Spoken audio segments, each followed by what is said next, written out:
Cori Bush says she is moving offices to get away from Marjorie Taylor Greene after mask altercation. Democratic Rep. Cori Bush of Missouri announced Friday that she will be moving her office away from GOP Representative Marjorie Taylor Greene of Georgia, following a heated exchange earlier this month where Bush confronted Greene about not wearing a mask in a hallway on Capitol Hill.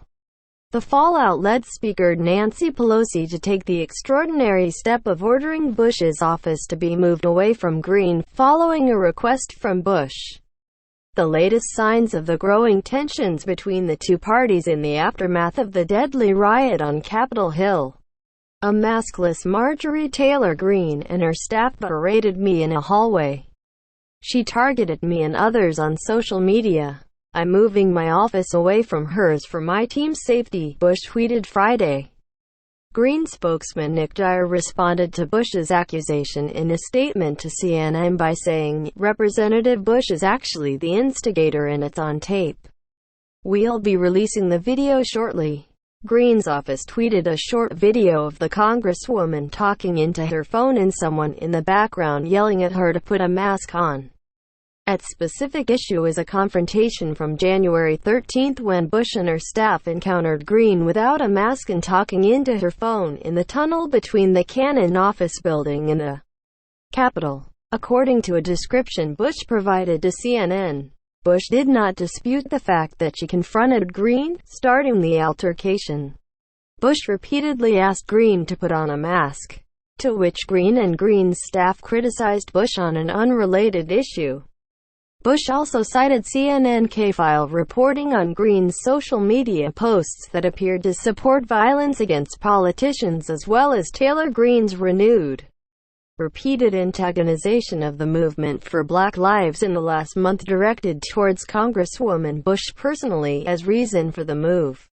In her tweet, Bush also joined a growing list of her Democratic colleagues calling on Greene to be expelled from Congress after a fountain of highly inflammatory comments Greene has previously made have come to light. The offices of both Congresswomen are currently on the same floor of the Longworth office building, but not adjacent, where many members of the House have their offices located.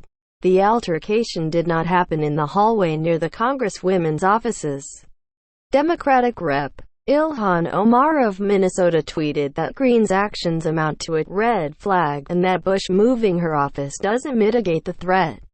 Imagine going to work with an armed, hostile, unstable colleague and not having much recourse, Omar tweeted. Still, expelling a member from Congress requires 2/3 of the chamber to vote to remove that person. Republicans control just under half the seats in the House, and GOP leadership has so far shown no steps toward reprimanding Greene for her comments or previous posts. A spokesman for House Minority Leader Kevin McCarthy said earlier this week that the California Republican found the comments deeply disturbing and plans to have a conversation with the Congresswoman about them. On Friday afternoon, a spokesperson for McCarthy said the meeting between Greene and McCarthy would happen next week, a Pelosi aide told CNN.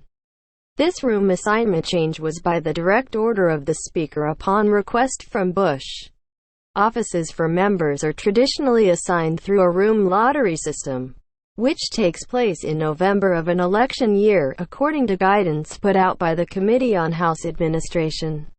A House aide noted that freshman office selection is determined by lottery during the new member orientation program, which took place in November. Greene's posts from before being sworn into the new Congress earlier this month have gotten renewed scrutiny this week, after CNN reporting earlier this week that showed Greene repeatedly indicated support for executing prominent Democratic politicians in 2018 and 2019. A CNN K-File review of hundreds of posts and comments from Greene's Facebook page showed. Also this week, several other previous comments and actions from recent years have resurfaced and faced new scrutiny, including a confrontation with Parkland shooting survivor David Hogg, and another agreeing with people who said the 2018 shooting was a false flag operation. CNN reported Thursday that Greene had removed dozens of Facebook posts from 2018 and 2019.